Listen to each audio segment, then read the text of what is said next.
ได้พวกนาคแต่ละผู้ใดน้องพี่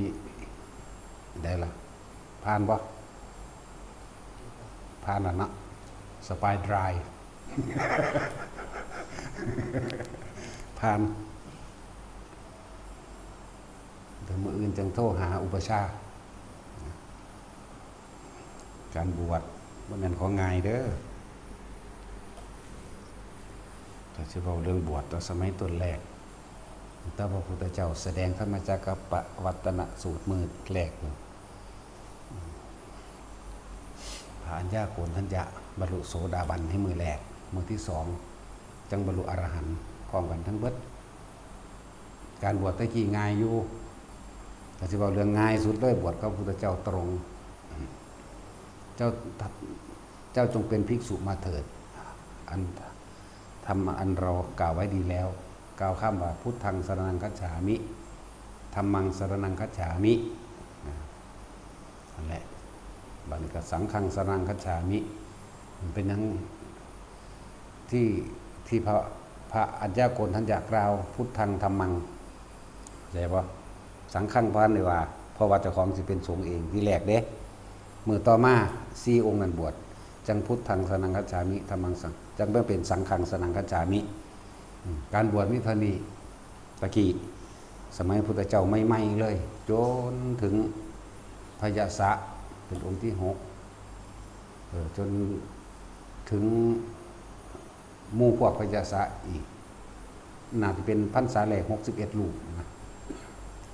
แต่ว่าลืมกล่าวถึงอีกองค์หนึ่งที่บ่คอยถามถึงคือโมนยะปฏิปทาหลานของกบินฤาษี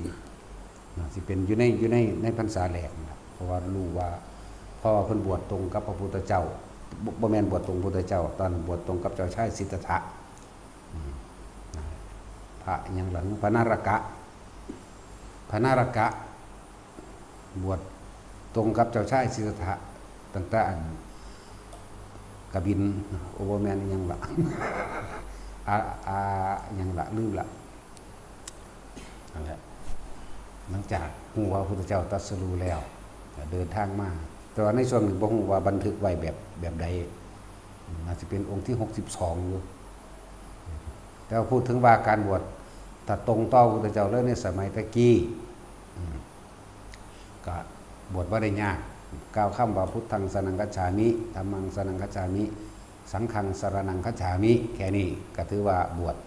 แต่คนตะกี้ยังว่านั่นแหละ บุญญาฤทธิ์มันเกิดขึ้นมาบารมีเขาเจ้าอาจจะเต็มและสมบูรณ์ดีหนวดเข้าและผมมันหายไปเองแล้วก็ผ้าก็เลื่อนลอยลงมาจากหน้าผากาศนะของสั้นแหละบอกตามตำราอันนี้แต่ความจริงกันน่าสิเป็นอยู่ตะกี้คนเขาเจ้าซื้อเป็นคนมีบุญอีหลีบารมีเต็มที่อีหลีแหละมันต้องเป็นไปได้ขนาดบางองค์บาดนี้สมมุติว่านั่นคือบางองค์ก็ยังบ่ได้บวชถึงงัวส้นไตก่อนจังซี่นะจังซั่นก็ยังมีพวกเขาเจ้าบารมีเต็มผมและหนวดอันตรธานหายออกไปเองพอตะห่มผ้าเขาดุจดังว่าเป็นภิกษุผู้มีพรรษาตั้ง100พุ่นเด้ห่มผ้าครั้งแรกก็ดีการบวชตอนในปีแรก61ตามตำราว่า61แต่ว่าข้างนอกตำราเขาก็บวชพระนารกะเข้าไป1เป็น62พระนารกะก็บวชในพรรษาแรกปีแรกเหมือนกันแล้วจังคอย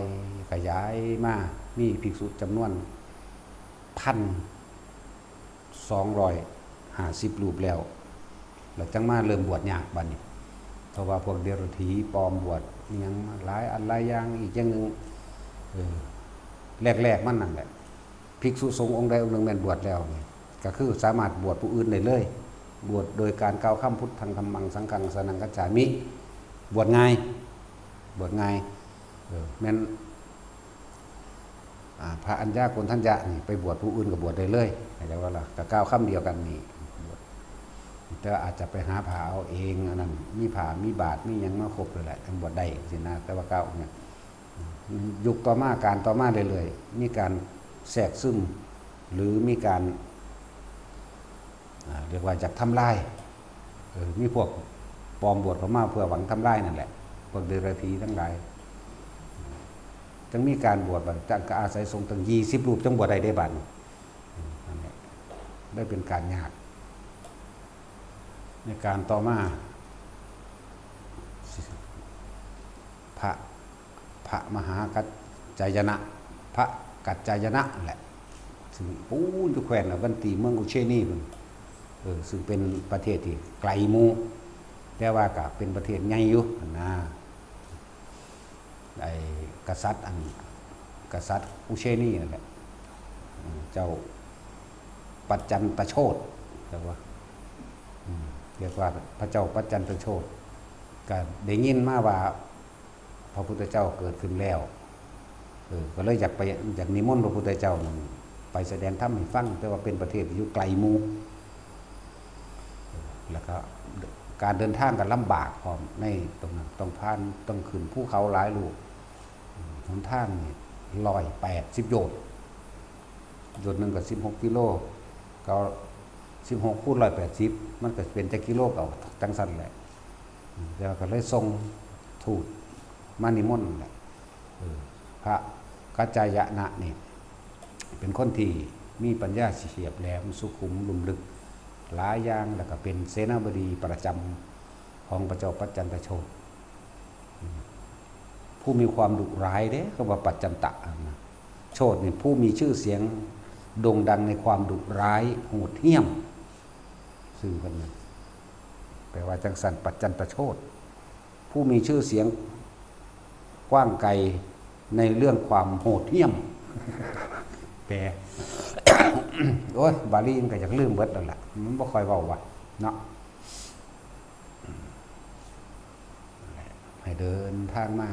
แล้วก็เมื่อได้ฟังธรรมพระพุทธเจ้าบรรลุอรหันต์เลยเด้ล่ะนั่นแหละจังซั่นแล้วบรรลุอรหันต์แล้วกับหมู่พระประมาณ8รูปนะแล้วก็สิมานี่มาความหมายว่าสิมานิมนต์พระพุทธเจ้าไปตามคำของพระเจ้าปัจจันตโชตนั่นนะมาถึงก็ได้ฟังธรรมบรรลุเด้อแต่ว่าได้สัญญาว่าสิกลับขึ้นไปหาพระเจ้าปัจจันตโชตอยู่แล้วก็สิได้นำธรรมคำสอนอันนี้ไปให้เกิดความอ่อนโยนไปให้เกิดความมีเมตตาแน่ก็อยากให้กษัตริย์ของเพิ่นเองนั่นแหละได้รับธรรมอันนี้ทราบซึ้งนะเพิ่นเป็นผู้โหดเหี้ยมชื่อเสียงของเพิ่นนี่ดุร้ายโหดเหี้ยมผู้ใดยินชื่อนี่ขนพองสยองเก่าเพิ่นย่านนั่นแหละเดินทางไปจะไปจนถึงมีเศรษฐีตกยากผู้หนึ่งเศรษฐีตกยากแต่ว่าเป็นคนมีผมงามแต่ว่าลูกเศรษฐีนั่งอีกผู้หนึ่งคืออยากกันแกล้งแหละความหมายตอนนั้นมาขอซื้อเส้นผมซื้อเท่าไรก็บ่ขายดอกต่อมานี่พระกัจจายนะกับหมู่ภิกษุ8รูปอรหันต์เบิดแล้วล่ะเดินทางไปเห็นนางอันนี้เกิดความศรัทธาขึ้นมาในใจเนี่ยเกิดนี่คือของเก่าของข้าเจ้าสะสมมันมีอยู่แล้วนั่นแหละเกิดความศรัทธาขึ้นมานั่นนี่ก็เลยเหตุจังใดเนาะพระคุณเจ้าได้ฉันอีหยังหรือยังก็เลยนิมนต์ไว้ก็เลยบอกให้คนใส่นี่ถาดนี่ไปถามขายผมให้กับอีกผู้นึงอีกผู้นั้นมันอยากความจริงมันอยากกันแกล้งซื่อๆเด้ตามธรรมดาแล้วเฮาซื้อเท่าไรก็หาปณะมันก็บ่ขายเป็นร้อยเป็นพันมันก็บ่ขายมันต้องมีเหตุผลอะไรอันหนึ่งแน่นอนเอาส่งคนไปซื้อเบิ่งดูโอ้เพิ่นอยากทำทานตัวซั่นก็ซั่นก็แกล้งมันให้มัน8ก็หาปณะเดี๋ยวเบิ่งดูมันสิขายบ่บัดนี้นับเบิ่งภิกษุแล้ว8องค์พอดีเลยก็เลยนั่นแหละขายให้ตัดผมไปของอย่างนี้ใครจะเอาว่าเด้แต่ว่าเอ้าอย่างว่านั่นแหละสงเคราะห์เงินให้8หาปณะเพิ่นก็เลยมาซื้อของใส่บาตรตอนแรกบ่ออกมาจากในห้องได้จากอายเพราะว่าโกนผมขายนั่นแหละจากอายแต่ว่าพระกัจจายนะก็บอกให้ออกมานั่นเองพระกัจจายนะบอกให้ออกมาแล้วก็คุยกันนั่นนี่แน่พ่อเป็นพิธีแล้วก็เดินทางไปต่อเพิ่นให้พรแล้วเพิ่นก็รู้พร้อมเพิ่นก็ได้อภิญญาพร้อมเด้บรรลุแล้วได้โลดนั่นนะ ตะกี้ได้โลดหูจักโลดปฏิสัมพิทาซ้ำเดินทางกลับไปแต่ผมของอันเศรษฐีตกงานกับเง่าขึ้นคือเก่าเด้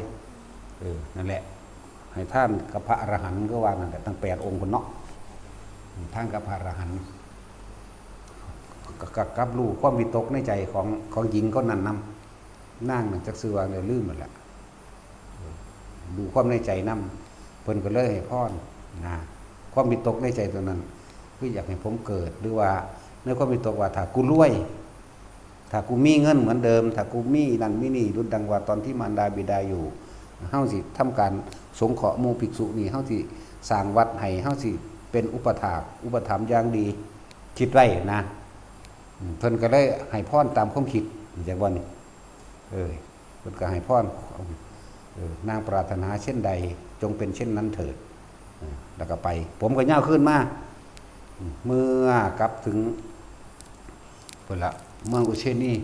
แขวงอวันตีกลับไปถึงแล้วก็บอกเรื่องราวต่างๆให้พระเจ้าปัจจันตโชตนี่ฟัง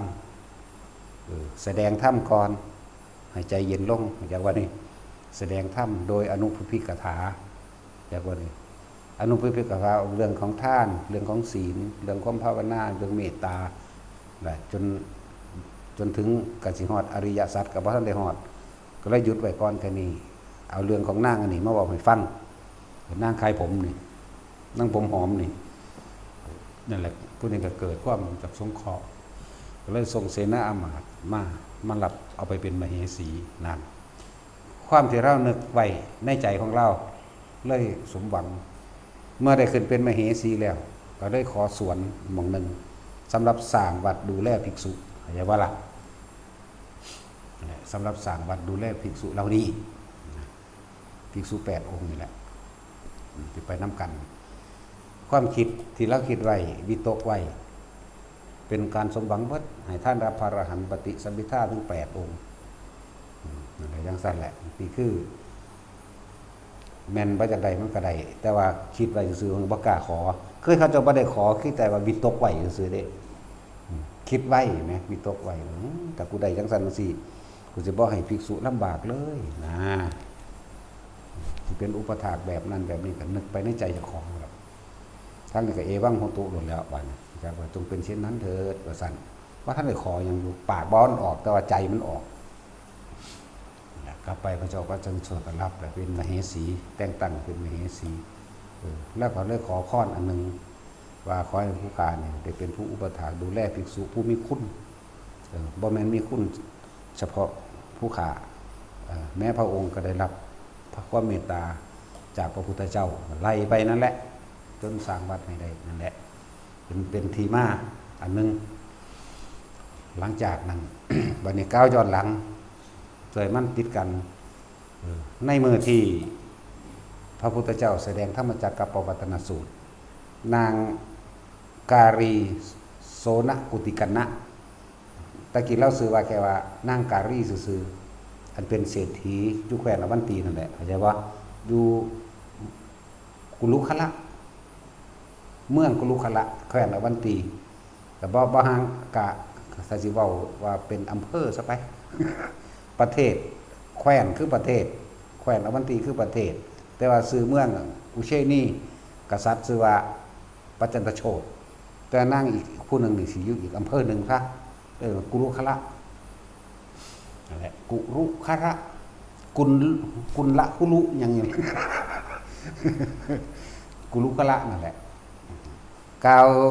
ย้อนมาหลังจากนั้นย้อนมาที่ว่านั่งกาลีโสนกุติกันนะนี่ที่ว่าแล้วก็อยู่กรุงราชคฤห์พี่เด้แต่ว่าเราไปเอาผัวอยู่พุ่นอย่าว่านี่ผู้ใดท้องสิออกลูกแต่ต้องเดินทางกลับขึ้นมาออกด้วยบ้านเมืองเกิดของเจ้าของเองของแม่นั่นแหละที่ว่ามือนั่นหลังจากพุทธเจ้าแสดงธรรมจักรจบแล้วยักษ์2 ตัวสาตายคิราติกับสาตายคิราติยักษ์นี่จักว่าล่ะ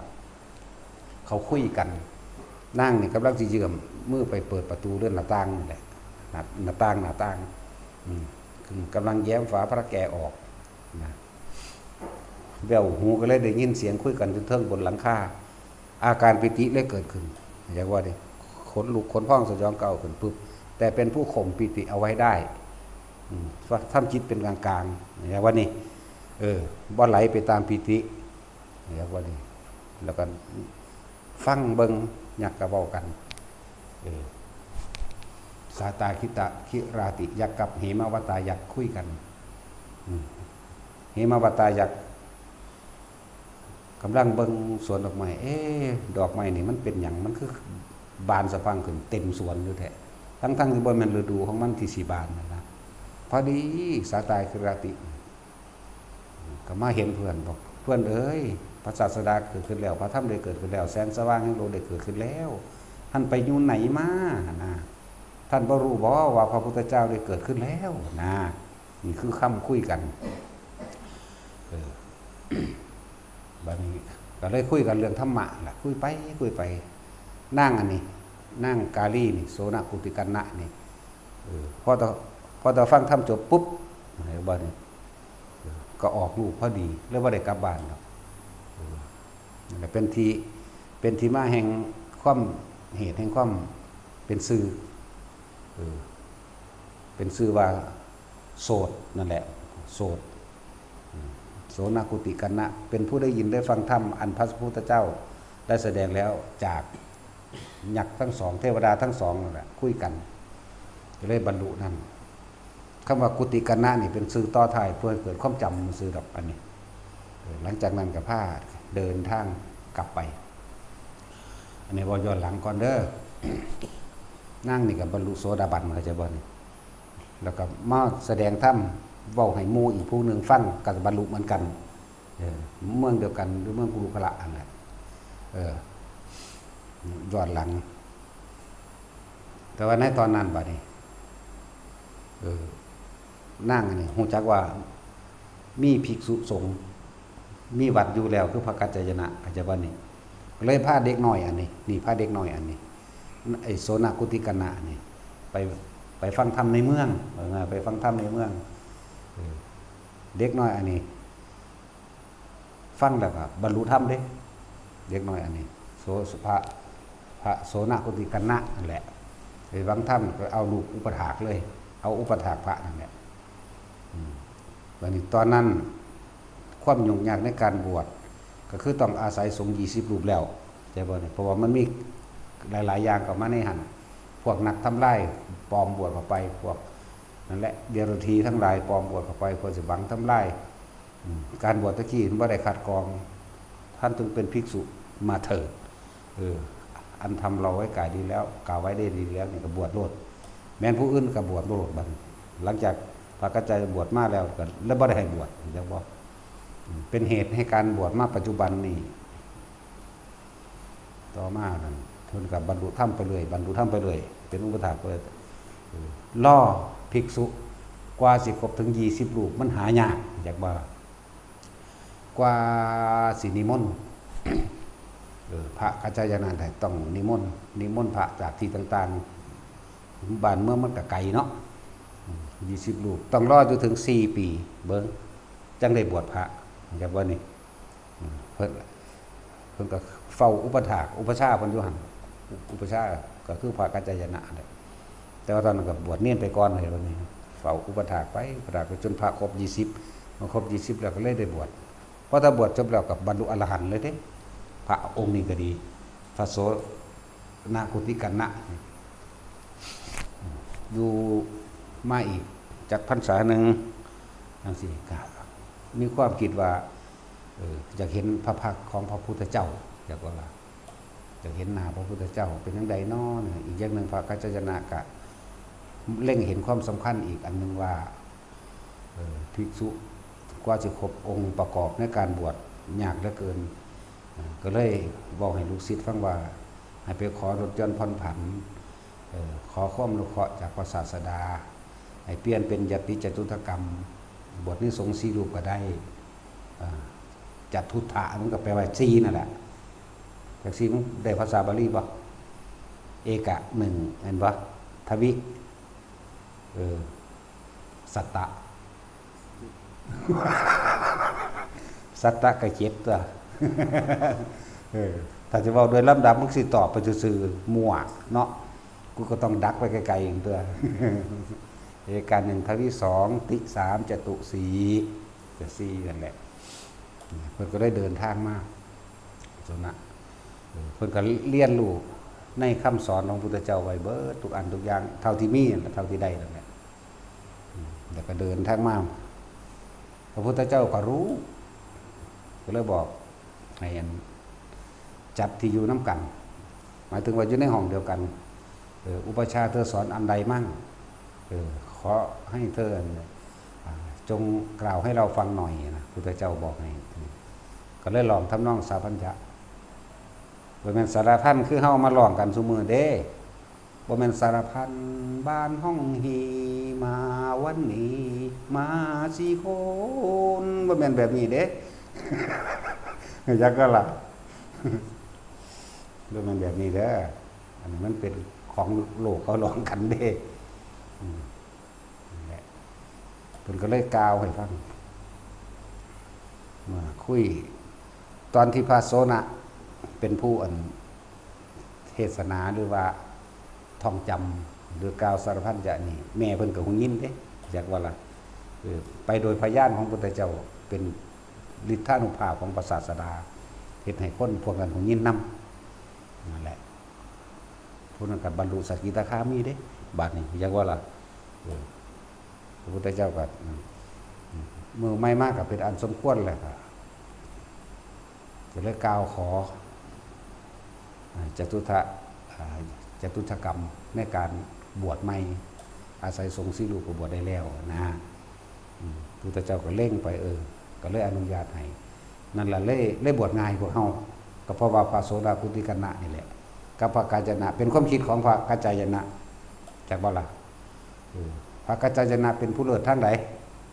แท็กซี่เลิศทางใดเป็นวิจิตรพิสดารเลยนี่ใบให้คักเราเด่นโอ้ใบปานเปิดเผยแล้วเนาะ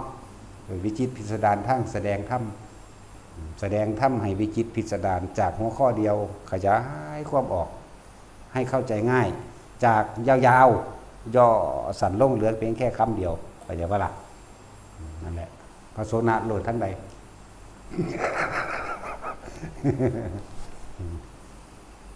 เป็นภูมิวาทะอันไพเราะกันสารพันบ้านน้องฮีเมื่อกี้นี่มึงยิ้มบ่ นังว่าแบบนี้ดอกนั่นแหละคือที่มาของว่าการบวชที่แหลกง่ายพุทธเจ้าบวชเองบวชลูกต่อมาทรงสาวกออกไปประกาศธรรมหลายๆแล้วสาวกก็บวชจักไผมาเนี่ยแล้วบวชเอาหนักมากก็มีเห็นว่าล่ะสิก็มีนะบวชโจรบวชเดียรถีก็มีคือเทพทัตไปหาบวชคนบักหลายๆดอกนั่นบ่มันสั้นแล้วมีแต่ปลอมบวชเบิดนั่นแหละนี่นะนี่คือความเป็นมาว่าเฮาบวชอยู่ซุมื้อนี่ก็อาศัยทรงสีโลกจตุตกรรมเป็นความเป็นมาแต่สิเว้าย้อนหลังไปย้อนหลังมานี่ก็เรื่องนี้ก็ยาวเติบเด้เสือสิจับต่อกันได้อยู่ในหนังสือคนละเล่มถ้ามันหาเฮาบ่ปฏิบัติต่อเอาเองจักบัดนี้นางโกระคาธิยังล่ะนางโกระคาทีมื้อนี้เป็นหมู่ของแม่นี่ของนางกาลีโสนกุติกนะนี่เป็นหมู่ต่อกันบรรลุฮอดอนาคามีธรรมดาบ่นั่นแหละยันนึงที่ว่าธรรมของพระพุทธเจ้ามันผู้ใดสินำไปกล่าวประชันถ้ามีทำความคิดเห็นหรือมีความเห็นตามความเป็นจริงได้แล้วก็ตามไปเราก็สามารถบรรลุได้ดุจดังว่าสาตาคิราติยักษ์กับเหมวตายักษ์คุยกันนั่งกาลีโสนกุติกนะกับบรรลุโสดาบันที่แล้วผู้ยิ่งที่บรรลุโสดาบันในเมื่อนั้นคือไผเข้าใจว่าละบาดนี่แหละก็คือนั่งกาลีโสนกุติกนะที่บรรลุโสดาบันส่วนผู้ชายที่บรรลุโสดาบันในมือนั่นจากบาลาก็คือพระอัญญาโกณทัญญะใช่ปะพวกนี้แต่เวลาไปสอบถ้ำตีสุจือเอาเด้อ แต่งกระทู้ก็แค่เรื่องบรรยายถ้ำตีหัวขอเขาหึงในไว้นั่นแหละเด้อพวกที่ไปสอบบแมนสอบมันนักถ้ำตีโทเอกก็ดี แล้วซ้ำนี่ก็จบพอแห้งแล้วล่ะง่ายๆนึงดอกไม่ได้ยากดอกคนที่บรรลุพระโสดาบันฝ่ายหญิงก็คือนางกาลีโสนาคุติกันนะส่วนฝ่ายชายคือพระอัญญาโกณทัญญะมือที่สองผลจังแสดงอนัตตลกนะสูตรบรรลุเบิดบาดนี้ส่วนที่ยังละอุบาสกที่ถึงพลัตบ่แม่นบ่พระนิแมนพลัตนาไตแค่รัตนะสองพุทธังสนังกัจฉามิธัมมังสนังกัจฉามิคือไผจักว่าล่ะพ่อข้า2คนไหมแล้วก็ถวายเขาวันจตุผงจตุกรกินดอกแค้นเขามันจะข้อคืออย่างนี้ตัวแต่เป็นขนมมันนั่นแหมมันเป็นหวานๆดอกตะสินที่เคยกินอยู่ถ้ามันเข่าไอไข่ข้อนี่ผัวออกมาโลดดอกเนาะนั่นแหละ2คนนั่นแหละต่อมาก็มีน้ำซื้อว่าหยังเฮ้ยน้องกับอ้ายเศรษฐีน้องกับอ้ายเรียกว่าล่ะนั่นแหละตะกี้เราบ่ได้ซื้อว่าอนาปินทิกะเด้เข้าใจว่าล่ะแล้วอีกชื่อนึงทัศนะและสุทัศนะจักบ่ล่ะแต่ว่าในนั้นจดไว้สิว่าจังไดล่ะที่เป็นอุบาสกที่รับถือพระพุทธกับพระธรรมพระสงฆ์ท่านเกิดที่จะมีนั่นแหละหรือว่ามันเชื่อมต่อกันมันก็เชื่อมได้อยู่หรอกแต่ว่ามันยาวมันยาวมาหอดนี่หน่อยอันยังอันเอาปลาไปปล่อยแล้วอายุยืนตัวกับอยู่เมืองนี่เด้เรียกว่าล่ะแต่เชื่อมต่อกันก็เชื่อมอยู่ได้หรอกเชื่อมได้อยู่ตลอดทั้งนั่งอันการิโคธาเรียกว่านี่เศรษฐีเป็นหมู่กันกับนั่งกาลีโสนาโคติกนะนี่เป็นหมู่กันไปฟังธรรมฟังธรรมแล้วโจรไปหลักเอาของเงินบ่ล่ะกับผู้คนละเมืองอุเชดีเหมือนเด็กแต่ว่ากุรุขระนั่นล่ะฟังไปเป็นโอกาสยากยิ่งนักที่พระโสนะเพิ่นมาแสดงธรรมอยู่ในให้แม่เพิ่นฟังนั่นบ่ล่ะพระโสนะปุติกนะมาแสดงธรรมนี่ก็ได้โอกาสจังหวะมาฟังธรรมฟังไปเรื่อยๆส่วนหัวหน้าโจรเนี่ยยืนฟังอยู่ทั้งหลังโมแอบหรือว่าสังเกตเจ้าของบ้านเจ้าบ้านว่ามันสิว่าจังใดให้ลูกน้องพากันไปขุดไต่กำแพงขนเอาเฉพาะทรัพย์สมบัติเอาเฉพาะเงินกับทองเท่านั้นเองขนมาแล้วพอดีคนใส่ถึงนั่งอันนี่ละกาลิโคทายอย่างนี้ละบอกว่าอยากให้ในที่บริเวณฟังธรรมจากมันให้มันแจ้งพวกเธอจงกลับไปเอาจุดไต่เด้อไปเอาไต่เด้อเนี่ยจุดไฟนั่นแหละไต่จุดไต่แต่ว่าไต่คนที่บ่รู้จักคนสมมุติบ่จักได้ไต่รู้จักตะภาคเนาะกับไต่ลางใต้ถุนหรือภาคใต้จังซี่นะหรือใต้อีเปิ้มรู้จักว่าจุดไต่แล้วนี่บ่ฮู้แล้วมันสิฮู้จักแมงอีหานี่เขาขี่ซี่ขี่ย่างก็มาเห็ด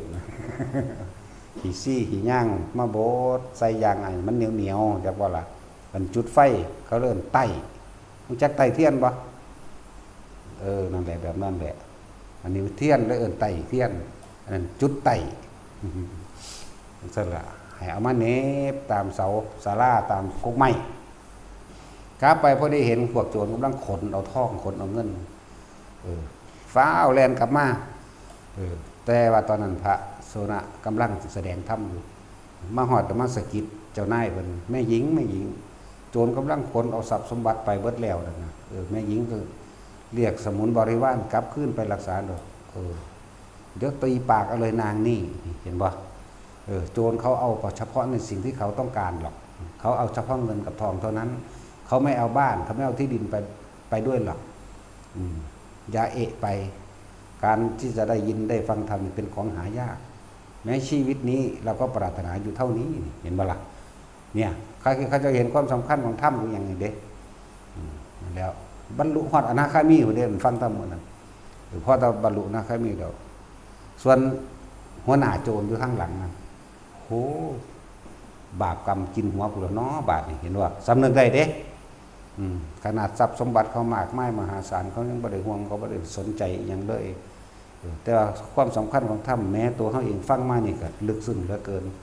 ที่เฮามาเวียนว่ายตายเกิดถึงนี่เพราะว่าความโลภของเฮาเองความหลงของเฮาเองโอ้แบบนี้เนาะก็เลยสารภาพเห็นบ่สารภาพเข้าไปคุกเข่าลงไหว้ลงที่เท้าของนางอันนั้นแหละกาลิโคทาอย่างนี้แหละไหว้ลงที่เท้าอะไรกันหรือท่านถามเสยโจรที่ว่าไปลักเอาสมบัติของท่านก็คือลูกน้องของผู้ฆ่าเองขอแม่หญิง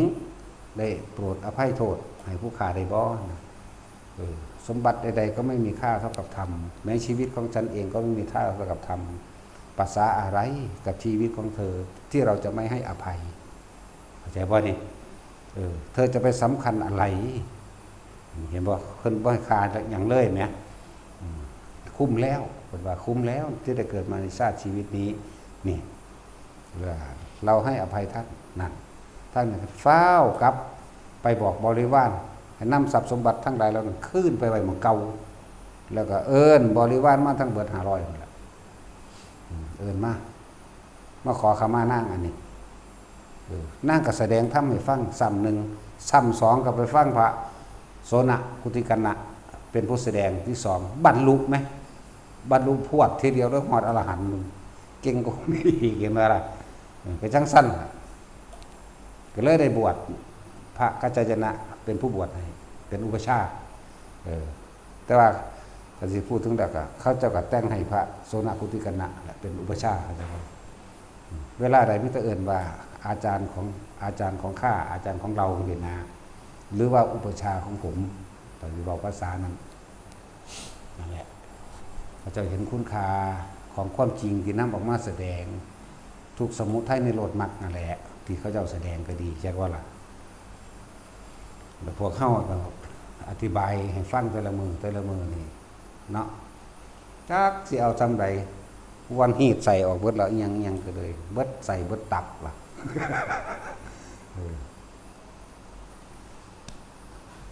หันหน้ามานอนหมูบลงไปพุ่นนอนลงไปเขาชานซีเลยเดี๋ยวนะซีนี่จักว่าล่ะหมูลงไปเลยเอาสั่นกับไปล้างหน้า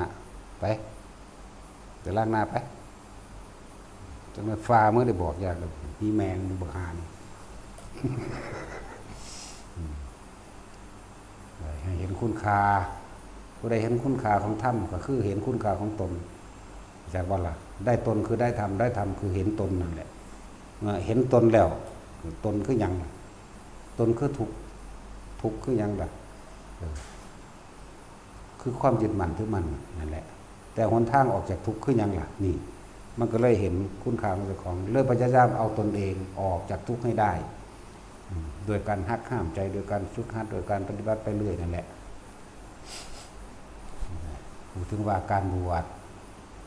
ถ้าพระพุทธเจ้าบวชเองในสมัยหนึ่งก็ง่ายแค่กล่าวคำพุทธังธัมมังสังฆัง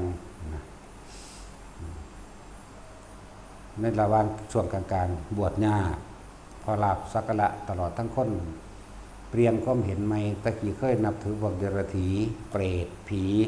ถือต้นไม้ภูเขาเลิกงามยามดีถือพราหมณ์พวกเก่งในพวกไตรเพศต่าง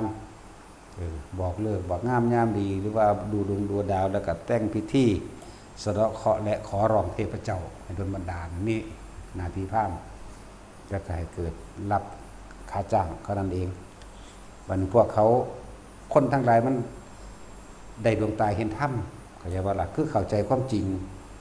ที่พระพุทธเจ้าเฮานำออกมาแสดงพวกเขาเลยขาดลาภสักการะบ่มีผู้หาแนวให้อยู่ให้กินอีกแล้วหันเข้ามาฟังธรรมพระพุทธเจ้าเฮาก็เลยมีการทำลายธรรมนั่นแหละมันมีมาแตะเก่าแล้วล่ะแนวมื้อนี้มันมีตาเดิมๆนั่นแหละที่คำว่าทำลายพระพุทธศาสนาหรือว่าพุทธศาสนาเสื่อมเรียกว่าล่ะมันแม่นหาก็เป็นอย่างนี้ มันเจริญตัวนี้จากมันจังแพร่ขยายมาฮอด 2,000 กว่าปีเห็นบ่ล่ะแล้วก็พระก็หลายขึ้นหลายประเทศที่รู้อีกเห็นบ่ล่ะแนว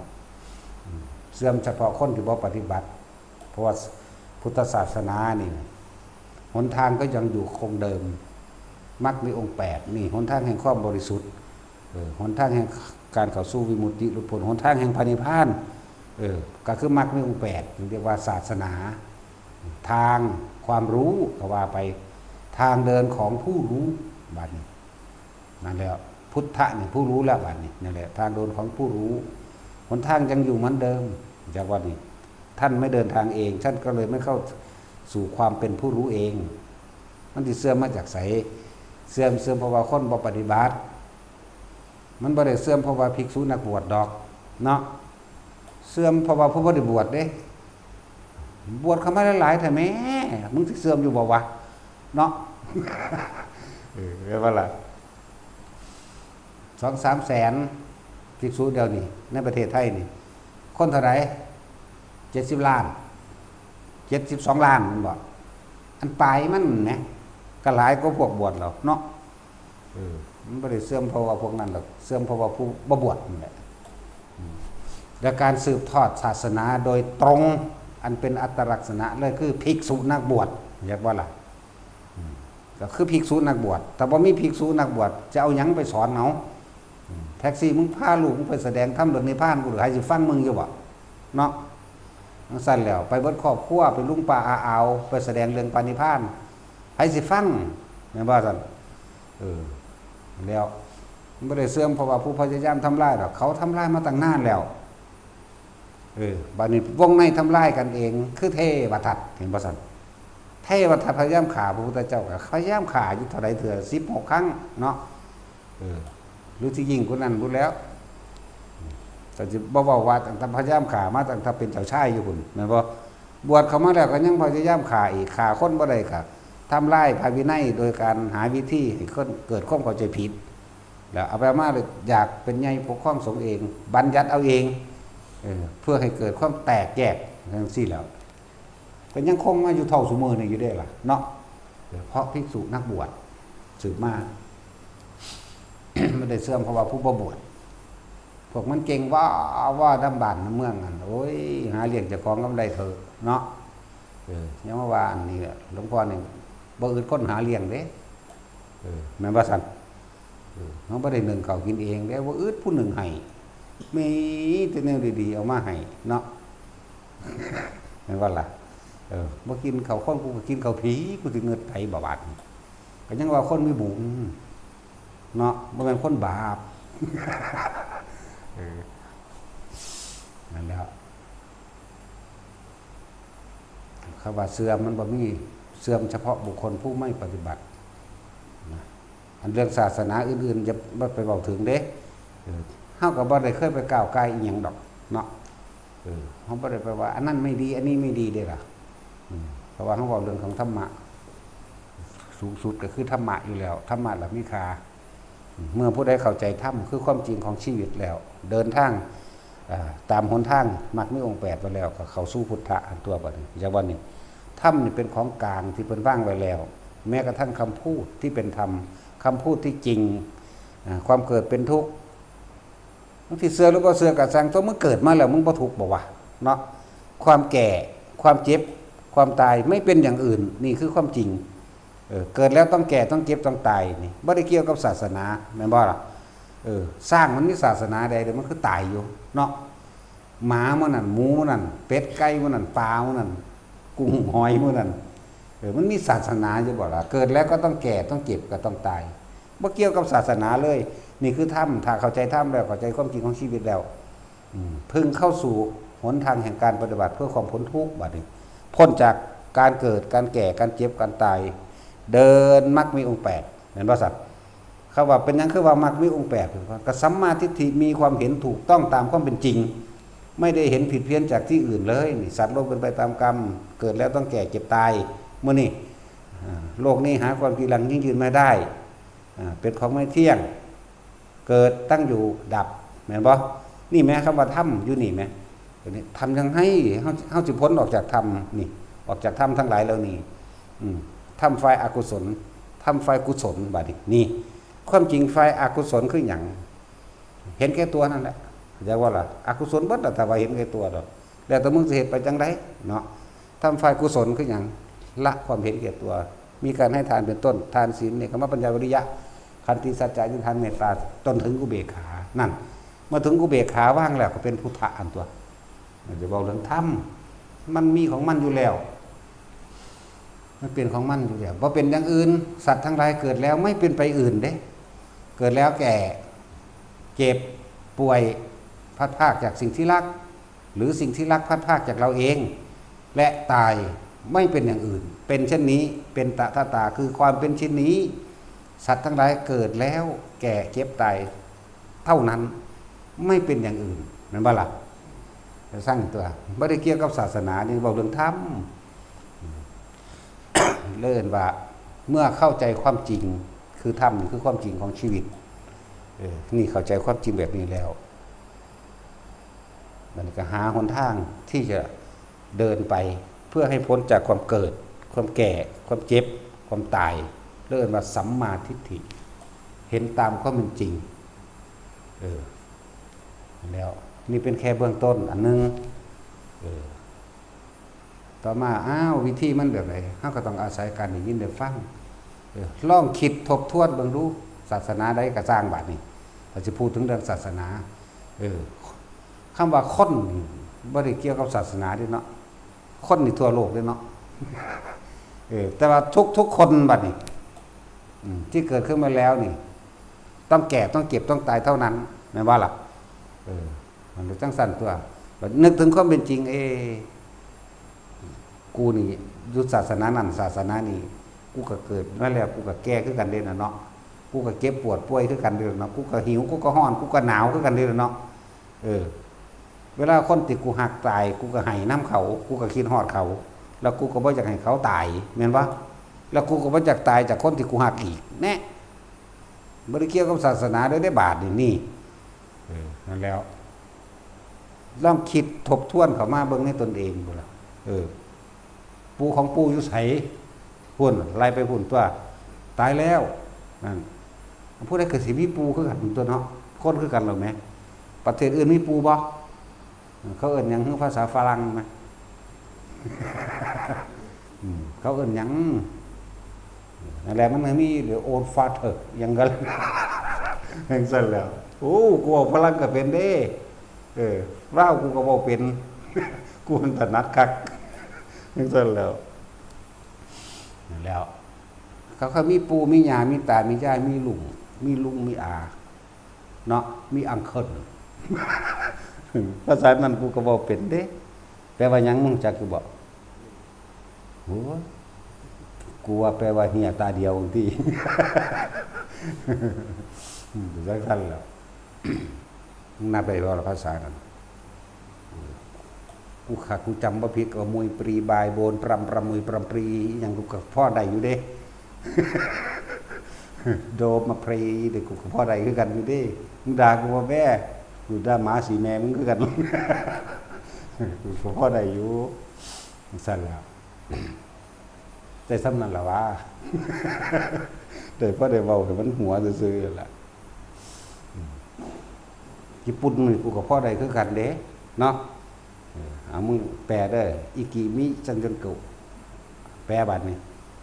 บ่ได้มึงบ่ได้ซ้ำกูซ้ำขนาดเรียนปริญญาเด้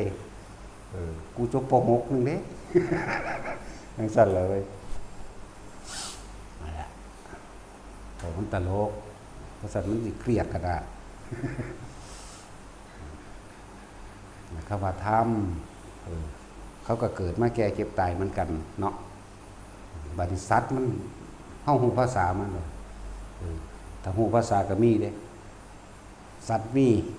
นะแต่เฮาบ่รู้ภาษามันซื่อสัตว์ก็มีสัตว์บางชนิดที่เข้าไปอยู่ในป่าว่าแต่เห็นพระธุดงค์เข้าไปเข้าหาโลดเพราะเวรกรรมบางอย่างเขาเคยบวชแต่ว่าเศษกรรมเฮ็ดให้เขาเป็นไปจังซั่นนะ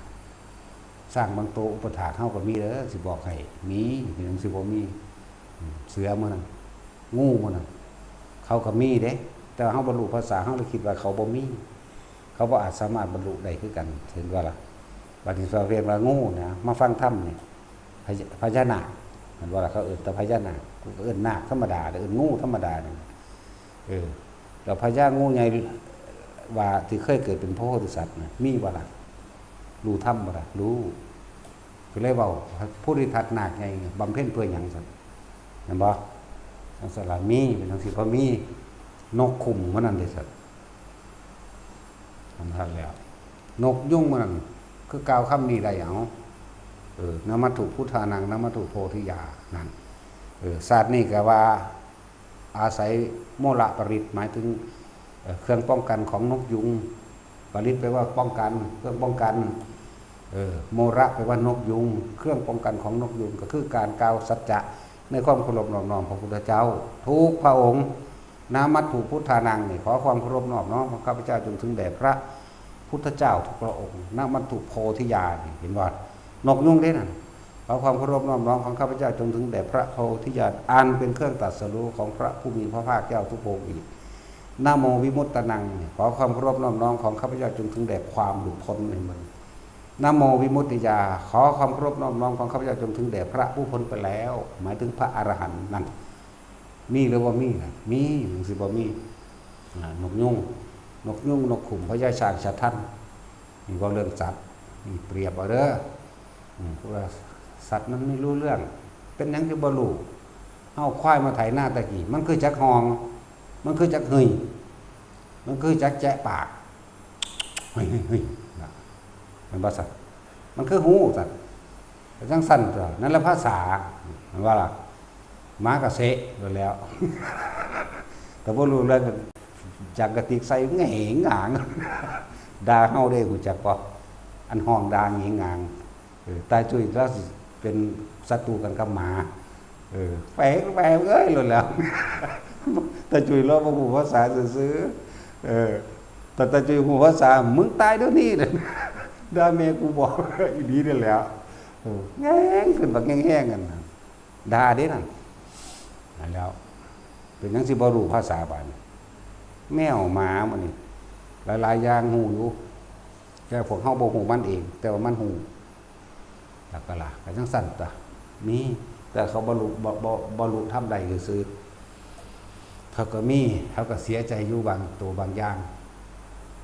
คือหมามันจะเข้ามาทางในหรือว่ามึงอย่าเข้ามามึงอยู่ทางนอกตามฐานะมึงเข้ามาบางตัวมันบ่แม่นเข้ามาแบบนั้นมันยันฟ้าห้องกลับมันมาเกามัดเกาหยังใส่คนแน่ถือค้อนตีตอนเฮาตีมันบ่ด่าคือตาจุยยิงเด้มันบ่วายสั่นๆเด้หลับแล้วมันว่าหลับแล้วสั่นมาเวลามันเข้ามาไหนมันทางนอกอันอื่นๆอันเป็นสัตว์อื่นๆทิพย์กับช้างสูงอยู่ทางนอกถ้าทิพย์ทางอันเทวดาอินพรหมมันอยู่ทางในนำกันซ่อนกันอยู่ในนี่เลื่อมกันอยู่ในนี่นั่นแหละธรรมจึงมีคุณค่าเด้อแต่ละคนเด้อสัตว์บางอย่างที่เฮาไป เขาขึ้นมาอุปถากเด้อุปถากนั่นแหละจังบอกว่าหมู่ไปทุดงน่ะสำรวจตัวเองให้ดีเรื่องศีลทำความบริสุทธิ์ในใจอันใดที่เฮาบ่ได้เจตนามันบ่อาบัติจักอย่างดอกเข้าใจบ่ล่ะอันใดมันบ่ได้เจตนาบ่ได้ตั้งใจบ่มีอารมณ์จักบ่นี่เจตนาแต่อันแต่ละอย่างต้องมีอารมณ์ประกอบพร้อมมันจึงสิผิดนี่เว้ารวมใหญ่ไว้อันใดที่มันตั้งใจแล้วก็มีอารมณ์จังผิดอันใดบ่ได้ตั้งใจบ่มีอารมณ์คมมันบ่ให้มันเป็นอยู่ก็อย่าไปนึกเข้ามาว่ามันผิดมันบ่ผิดอันพวกตั้งใจนี่ผิดแน่นอนนั่นแหละตั้งใจแล้วมีอารมณ์รวมนี่เว้าหัวใจมันโลดไปนั่นแหละแต่ว่าฟังเบิ่งอยู่ทางบ่ได้มานั่งฟังนำไผหรอกว่าพากันเถียงกันแหงหางอยู่ ก็จังว่าเป็นหยังคือให้ศึกษาอริยวินัยถือแนวเดียวกันเฮ็ดแนวเดียวกันแล้วก็เอาในฉบับเดียวกันบ่ให้ไปฟังผู้อื่นมาแม้กระทั่งหมวดปกิณกะเพิ่นก็ให้เนื้อยะซื่อๆเด้อนั่นแหละเฮาเอาเจตนาเป็นตัวกรรมเจตนาคือการตั้งใจคิดนี่อีหานี่คืองามแต่ก็น่ะมันก็จำภาพมาตัวบัดนี้แม่นว่าซั่น จิหมายถึงจิตที่มันรู้อยู่แล้วนะเวทนาสัญญาสังขารวิญญาณมันก็อยู่ในจิตเท่านี้แหละว่าเดี๋ยวคืองามแต่ปั๊บคิดได้บัดนี้จินตนาการรูปราคะนี่เอารูปมันเกิดขึ้นแล้วอรูปราคะคือการปรุงแต่งขึ้นไปแล้วก็เกิดอารมณ์นั่นแหละจังผิดจักบ่ล่ะจังสั้นตัวอันมันฝันซื่อๆนี่มันไม่ฟาดแมงเบิดประเทศนี่แต่ฝันซื่อมันบ่ได้ผิดตัวเนาะเฮาหังฝันรู้ตัวยังได้ก็ฝันแมงขึ้นไปทั้งเทิงกูสั่นตัวนั่นแหละมันฝันอันนั้นจักบ่ล่ะนี่ให้เนื้อยะว่าบ่อยเถียงกันให้ถือตำราเล่มเดียวกันอริยวินัยเล่มเดียวกันโดยเฉพาะขอสังฆาทิเศษ13อุ้ยทองเอาเลยก็ได้ภาษา13ข้อนึงเนาะแม่นบ่ล่ะเท่านั้นอันอื่นๆยังพอปงกันไปแสดงกันไปก็ย้วนๆกันไปได้อยู่จับเงินและทองมันก็เป็นแค่ปาจิตีนึงดอกมันบ่ได้เป็นหลักนะบ่ได้มีโกงบ่ได้มีเล่ห์เหลี่ยมว่าสิโกงไผบ่มีว่าสิค้าขายกับไผอีกแม่นบ่ซั่นอันเรื่องจับนึงก็มันบ่ปานนั้นดอกนั่นเป็นเรื่องที่เขาสร้างขึ้นมาเพื่อสิทำลายซื่อๆดอกภิกษุบ่ให้จับเงินและทองบ่ให้นั่นบ่ให้อันนี้ตอนบวชเงินยังไม่มีสักบาทพอบวชเข้ามาแล้วเงินเต็มบาทแล้วมึงอยากได้คือกูมึงก็มาบวชตัวเนาะเห็นว่าซั่นตอนนี้ล่ะว่าบาทได้กูไปท่องได้กูทองเต็มบาททั้งมันนะครับให้อ่านให้ศึกษามันมีอาบัติและอนาบัติอยู่หั่นบ่ได้จงใจแบบใดต้องโดยมีเวทนามากแบบใดก็พากันอ่านศึกษาจังบ่ได้เถียงกันเด้ออริยวินัยตัวเดียวกันแค่สังฆาทิเศษ13ข้อทองเบิ่งแล้วเบิ่งอีกแล้วก็มันก็มีตัวอย่างอยู่ในหั่นคดีตัวอย่างอยู่ในหั่นก็มีเฮาก็เอามาศึกษาจังบ่ได้เถียงกันนะบ่ได้มานั่งฟังน้ำดอกยินผ่านๆเว้งงางงางซื่อนะแงงอยู่นะโอ้ยพวกนี้เดี๋ยวก็ยังว่าพูดบทเข้ามาแล้วถ้าผู้อ่านหนังสือบ่ออกก็ถามหมู่ถามผู้เพิ่นให้ความรู้ดันอยู่ในนั่นแหละบางทีกับแก่นี่นะบางทีปวกคือกับแก่ศาสตร์ก่อนมันเป็นกับแก่ศาสตร์นี่มันบ่ถิ่มลายมันบ่ได้ซักไว้อีกลายกับแก่มาจากปากเกร็ดมีนบุรีบ่นนบุรีบ่หรือยังบ่นั่งได้บักห่างกันเลยเรื่องบักลายกับแก่บางทีพวกแน่กับงูดินบางทีเข็งมันหมุดมาจากดินอันนี้มันเป็นล่างทรงผีล่างทรงหนักมาก่อนทำตาเขี้ยวหมากกันว่าโอ้ยกูอยากหัวมาส่งใส่กูด้วยแม่กูเดี๋ยวไฟจูดหัวมึงตัวเขาเบิดทำตาเขี้ยวหมากเขาแสบปากก็ยังอยู่ว่าธรรมดาดิเนาะปูนกัดปากมันธรรมดาวะถามเพิ่งเรื่องพ่อแม่นั่นน่ะท่านทาเก่งขึมซึ้งโอ้บ่ได้ปากกูเปื่อยพัดโผล่มันแล้วโดยฟังท่านหลวงพ่อพุทธาตะกูแท้ไปก็ได้เลยมากกันวันนี้ยังอีกผู้หนึ่งน้องคนกำลังเป็นบ้าหรือเป็นบ้าไปหรือบุ๊กนี่สั่นแล้วเอาบอยู่พวกอรหันต์ในจินตนาการพวกอ่านมาแล้วไปจับคำครูบาอาจารย์องค์นั้นองค์นี้มาเทียบใส่ว่าเจ้าของเป็นเด้บ่ได้ฟังความไผเด้นั่นแหละเริ่มบ่มีแนวควบคุมความคิดเจ้าของเองนี่เห็นบ่นี่อริยวินัยเป็นเครื่องอยู่เฮาควบคุมความคิดจากก่อนแต่ควบคุมความประพฤติทั้งกายทั้งวาจาบัดเห็นเด้อนี่แหละจังว่าให้ศึกษาอริยวินัยเป็นอันเดียวกันฉบับคัดลอกจากพระไตรปิฎกเด้อนั่นแหละเอาฉบับนั้นเล่มบ่ได้ใหญ่ของอาจารย์ก็คือใหญ่โพดพกยากบากใหญ่พี่โอ้ยแต่ว่าเอาเล่มน้อยเอาเล่มน้อยนั่นแหละอันใดมันดีเฮาก็เอาแต่แนวดีๆตัวเข้าใจบ่ล่ะเฮาบ่ได้ทับถมไผถ้าบ่มีภิกษุนักบวชผิดบวชถูกก็สร้างบ่มีรักษาไว้เท่าซุมื้อนี้นี่เรียกว่าศาสนาบุคคลสำคัญที่สุดคือศาสนาบุคคลผู้นำทางศาสนาจะสินำทางผิดหรือทางถูกศาสนาแปลว่าทางเข้าใจบ่ล่ะหรือแปลว่าความรู้สิ สิพาเดินผิดหรือเดินถูกก็อยู่น้ำโตผู้นั้นจังบ่นั่นแหละ จังว่าศึกษาอันเดียวกันจังบ่เถียงกันอันเนื่อยยะของครูบาอาจารย์เอาไว้ก่อนจังบ่แก้เป็นเหตุการณ์เด้อแก้เป็นเหตุการณ์เราบ่ได้เอามาเป็นของมาตรฐานบ่ได้แก้เป็นเหตุการณ์เอาเขาชาติแล้ว มิดอิงติ่งแล้วนั่นแหละจังว่าอ่านเอา13ข้ออันนอกนั้นมันพอแก้ไขกันได้อยู่จังว่าสำคัญการบวชก็เป็นของคือทำได้ยากอยู่แล้วเพราะว่ามันต้องอดต้องทนต้องเพียรต้องหลายอย่างกินก็เทื่อเดียวถือเอาธุดงควัตร13ไว้เป็นข้อวัดปฏิบัติส่วนอื่นๆก็วัดต่างๆมันมีธุดงควัตรวะนะข้อวัดปฏิบัติต่างๆใน13ข้อผมผ่า3ผืนนี่ก็1แล้วเห็นบ่นี่มันก็ผมมาแต่มื้อแรกมื้อบวชนั่นบ่ซั่นบิณฑบาตเป็นวันนี่ก็ได้2แล้วชั้นอาสนะเดียวก็เป็น3แล้วชั้นในบาทเดียวก็เป็น4แล้วเห็นบ่ได้จังซั่นตัว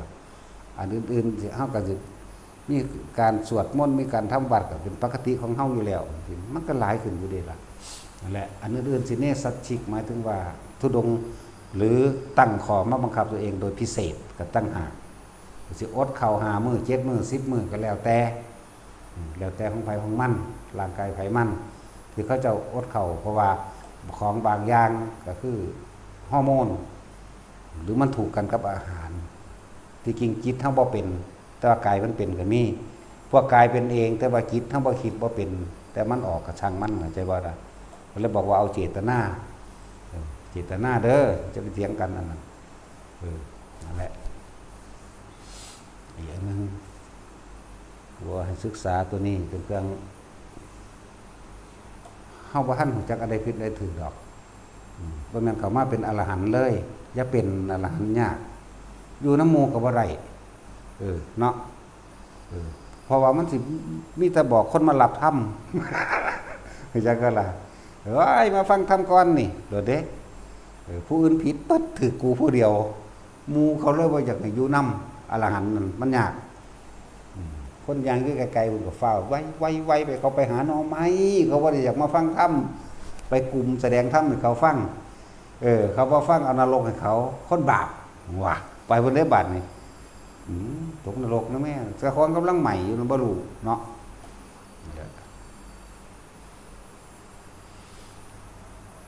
อ่านมาแล้วเกิดความศรัทธาขาดปัญญานะขาดความไขว่ความปัญญาความรอบรู้ในกองสังขารตามความเป็นจริงชีวิตจริงของพระสงฆ์องค์เจ้าเพิ่นอยู่แบบใดต้องมาเบิ่งมาศึกษาสะก่อนตัวเพราะสั่นเพิ่นสิให้อยู่เบิ่งนิสัยก่อนบ่เข้าหน้าคือภาษานั่นว่าอยู่เบิ่งอุปนิสัยเจ้าของพร้อมจากผู้อื่นพร้อมเพิ่นบิณฑบาตเป็นบาตรเพิ่นสันทีเดียวโอ้กูเฮ็ดได้บ่เนาะบาดนี้บ่แม่นสิเว้าแต่เรื่องอรหันต์เข้าใจบ่ล่ะสันทีเดียวโอ้ตายแล้วกูเป็นโรคกูเป็นกระเพาะกูต้องกินยากูเป็นนั่นเป็นนี่อยู่ได้บ่เนาะกูนั่นนี่แม่คือความจริงของเจ้าของเองออกมาเทียบกับสิ่งที่เพิ่นเฮ็ดอยู่ก็เพิ่นต้องเดินจงกรมคือจังของเฮาเองนี่มาตั้งน้ำตั้งอาสนะยังเรียบร้อยก็เตรียมตัวบิณฑบาตนี่เอาเริ่มตอนเช้าจังซี่ก็ดีบิณฑบาตกลับเข้ามาแล้วจังซี่ก็รอสันฟังธรรมหลังจากสันแล้วต้องเดินจงกรมตั้งแต่ล้างบาตรแล้วจนถึงเที่ยงจึงหยุดจากบ่อนเที่ยงถึงบ่าย3 โมงให้เวลาพักบ่ายโมงบ่าย2ถึงบ่าย3หยุดตื่นขึ้นมาต้องลงมากวาดตาดอีกจากบ่อนกวาดตาดทำความสะอาดนั่นนี่หลายอย่างในกิจวัตรหลังจากแล้วแก่การกวาดตาดแล้วสิไปเดินจงกรมต่อสิไปล่อในการสงน้ำอาบน้ำเพื่อสิเข้ามาทำวัดตอนเย็นได้บ่ล่ะ5 โมงครึ่งเขาก็มาทำวัดจบแล้วก็รอนิดหน่อยอาจจะสนทนาธรรมกันตามการซึ่งกันและกันมั่งความนั้นความนี้สนทนาทั้งในได้อย่าเอาความคิดเห็นแต่ของมาเป็นใหญ่เด้แต่ว่าแลกความเห็นกันแลกความรู้แลกประสบการณ์กันกับพ่อจะไปยืนยันตัดสินว่าผิดว่าถูกเด้เอาไปเอามั่นสักวันเฮ็ดไปนั่นแหละ2 ทุ่มก็มาฟังธรรมนี่เห็นบ่แสดงอยู่เดี๋ยวนี้ ฟังท่านจบแล้วเลิกไปนี่บ่ให้ไปนอนเด้ให้ไปเดินจงกรมก่อน6 ทุ่มจังขึ้นที่พักหรือผู้ใดสิเลยยาวไปเลยสอดแจ้งก็แล้วแต่ใดทั้งนั้นตี 3บัดนี้6 ทุ่มตี 1ตี 2ตี 3ลุกฝึกเอาตัวที่แรกมันก็ธรรมดามันท่านได้ชินนั่นบ่ล่ะที่แรกก็อึดอัดแน่เลยแน่นี่แน่ก็บ่เป็นหยังเพราะว่าเฮามาฝึกบ่แม่นเป็นมาเลยแล้วก็ล่ะตี 3ลุกเดินจงกรมหรือไผสิทำวัดเช้าก็ทำในกุฏิของไผของเราแต่เบิ่งทำวัดไปจนว่าฮอดตี 5ก็มาจัดอาสนะตั้งน้ำเหมือนเดิมก็เข้าขวบเก่ารอเวลาไปบิณฑบาตกลับมาก็เข้าขวบเก่าไปอยู่แค่นี้ช่วงในระหว่างเดินจงกรมอยู่หรือยังก็แล้วแต่ถ้าบ่เดินก็ต้องศึกษาพระวินัยอันนี่แหละอริยวินัยเฮาแจกทุกองค์อยู่แล้วแจกทุกองค์เนี่ยอ่านหนังสือธรรมะตัวอ่านหนังสืออริยวินัยสิ่งที่ควรศึกษาก่อนหมู่ที่บวชเข้ามาแล้วก็ต้องคืออ่านพระวินัยของเจ้าของนั่นเป็นเครื่องรักษานักบวชจะต้องรักษาสิ่งนั้นเพื่อให้มันกลับมารักษาตัวเองใช่บ่ล่ะหรือสิอ่านพระไตรปิฎกพุทธประวัติยังก็ว่าเฮ็ดไปว่าเฮาเดินจงกรมแล้วอ่านหนังสือต่อก็น่าก็อ่านไปนั่นเป็นการทำความเพียรทั้งเบิดฟังธรรมก็เป็นการปฏิบัติธรรมการทำความเพียรอ่านหนังสืออริยวินัยอ่านหนังสือพระไตรปิฎกอ่านอิหยังก็แล้วแต่เป็นการทำความเพียรทั้งเบิดแต่เฮาอ่านนี่เฮาหลับตอนอ่านก็หลับไปเลยใช่ว่าล่ะหมูกใส่หั่นแหละนั่นแหละเฮ็ดไปจังซั่นแหละนี่คือขอวัดว่าหลายคนดอกคือดงขวัดนั่นนะแต่ว่าแนวมันไม่นอนตลอดชีวิตมันบ่เป็นเฮ็ดได้ใช่ว่าล่ะมันก็ต้องมีนอนมั่งนั่นแหละบ่ถึงกันนั้นดอกเฮาบ่แม่นพระภาคุละเอ้ยบ่นอนเด้นั่นหลังไม่แตะพื้นตลอด80 พรรษามันธรรมดาเด้นั่นน่ะเอาแม่ไผเฮ็ดได้จังได๋ตอดจะได้บ่ตั้งแต่สิบวชจักสิบวชบ่บวชเด้นั่นน่ะจักสิบวชบ่บวชคิดใหม่ได้บ่เนาะปู่นั่นธรรมดาบ่มันโกนหัวแล้วลักหนีตัด